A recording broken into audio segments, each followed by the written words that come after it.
We're here with Trevor Bayne at Caray's Navy Pier after a 1-hour Q&A session with some of your fans. And I guess I still have some questions. Now you're wearing this jacket. I am.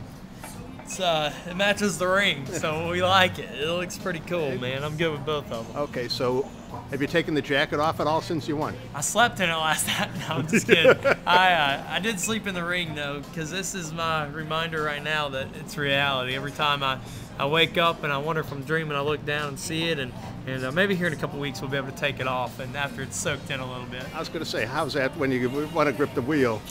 You know, I don't think this is going to work at Phoenix, so okay. Gloves might not work unless I put it over the glove, but that might not look right. So you're in Chicago, there's a little snow. How are you driving in snow? Oh, I love snow. I went out to Jackson Hole this year in the negative 20 degrees, 6-foot snow drifts. You know, that was cool. So I like the snow. It's good to see it again. I haven't got to see it in the last couple weeks. I've been in Florida. I was going to say, all you got to do is come to Chicago in the wintertime. There's a pretty good chance I just you'll wish see we it. had mountains around so I could bring a board. You know? Yeah. You a skateboarder? Or a snowboarder? Snowboard and wakeboard more. I can ride a skateboard, but I'm not very good at it. I'm a better snowboarder.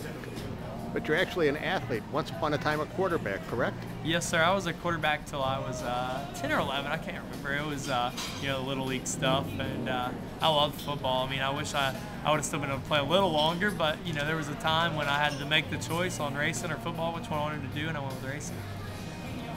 Some people say it's probably the right choice. I would say I stopped growing about my freshman year, so that wouldn't have been good to be a 5'11", 6-foot quarterback. Normally they got to be a little taller than that. Okay. Has it sunk in yet that you've won and all this stuff, or is it just you've been doing one day ESPN, then you're here in Chicago, now you're off to San Francisco. It's like one event after another. I've had so much going on talking about it that I haven't got to reflect on it. I sit down and when I was leaving Daytona on the plane to fly to Connecticut, that's the first time I started tearing up and just realizing how good this is, how God has just aligned it and how perfect it all happened, and it just, man, it made me tear up because it's just reflecting on how much this means to everybody, not just to me, but to the Wood brothers, to Donnie Wingo. Yeah, it's one thing for you to win in your second race or whatever it is. Right. There. It's another thing for them to win for the first time since '01. Yeah, and the first time they won the 500 in 35 years, and Donnie Wingo, to get him his first 500 win. I mean, that's something a lot of people would give up anything for, and so for us to be able to bring it to them is just incredible. So now we should expect you to win Daytona on a regular basis? I mean, I would like to do that. I don't know if we can set our expectations there. I don't know what to expect.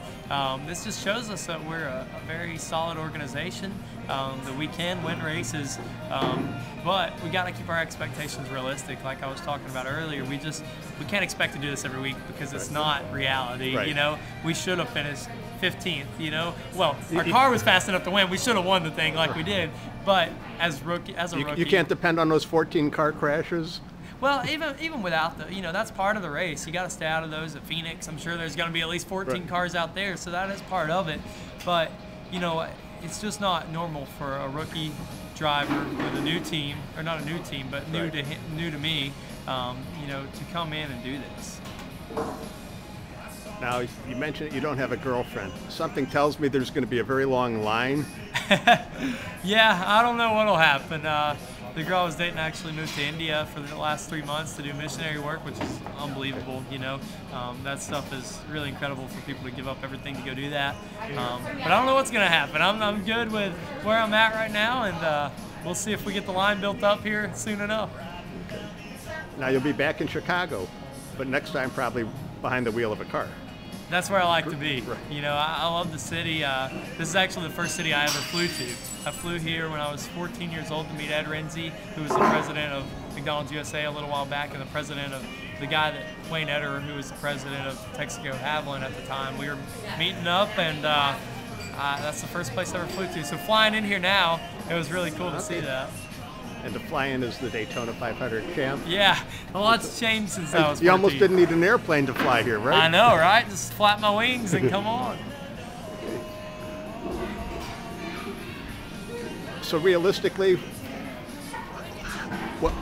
what do we expect from you? Win every fourth race? Hopefully greatness. You know, that's what our goal is just to be great. But, you know, I just want to grow the platform that God's given me. So if that requires me to be their best race car driver and to win races, that's what we're going to try to do. You know, I think that we're capable. We've shown that. But this year, I'd love to win that nationwide championship. I think that is my goal right now, is just to go after that championship, win that thing, win some races. I never expected my first NASCAR win to be in the Cup Series at the 500. I expected to win, you know, a nationwide race at Bristol or whatever, and then gradually build into this. So we kind of jumped in with both feet at the same time. 10 years from now, do we see the same person, do you think? I hope so. You know, that's my goal through all this, is just maintain the highs, and because, you know, there's going to be lows. You know, every day isn't a good day. So as long as we're growing through both experiences, you know, we're going to stay the same person. And, you know, a lot of things are changing. I mean, I showed up at our hotel last night, and there were people there waiting to get autographs and knew we were coming there to stay. And, you know, all that's going to change, but hopefully Trevor Bayne as a person never changes. You know, I'm content with where I am, and, you know, if I change for the good, then that's great, but I don't ever want to be the guy that forgets where he came from or forgets why I'm here. Any concern that you won't be able to maintain that person that you were, that privacy that you enjoyed, the relative anonymity? Well, I can always just go to Mexico to Monterey to the orphanages or something. I'm sure not many people will follow me there, so I can do that. And, you know, I don't think I'm superstardom yet. I mean, we're working on it. You're getting there pretty quick. Maybe we're getting there fast, and you know, but like I said, I haven't had time to soak it in. So I haven't got to watch the TVs or the news, and this might be a good thing. It might keep me grounded and humble not to see everything that people are saying, but you know, it's cool. It's a blessing to be in this situation, to be able to have this kind of platform, be seen by this many people, and I got to remember that and not take it for granted and use it. But still remember that, you know, my friends are still the same guys that I was hanging out with before the race. You know, my 4 best friends from Knoxville were there in Daytona with me. My family was there. I just talked to them earlier. You know, through the 150 text messages that I got, I still get to talk to my friends, you know, and I'm still going to be able to do that. And there's going to be times when we're busy, but I can't forget them, you know. Okay, one final question. What's it like to beat guys that I'm sure you looked up to as, okay, when I grow up, that's who I want to be?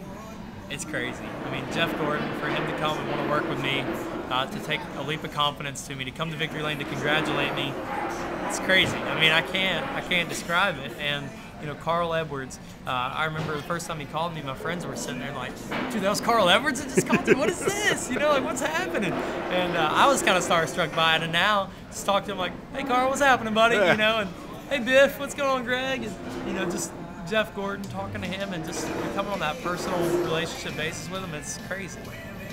Excellent. Well, thank you. Yep.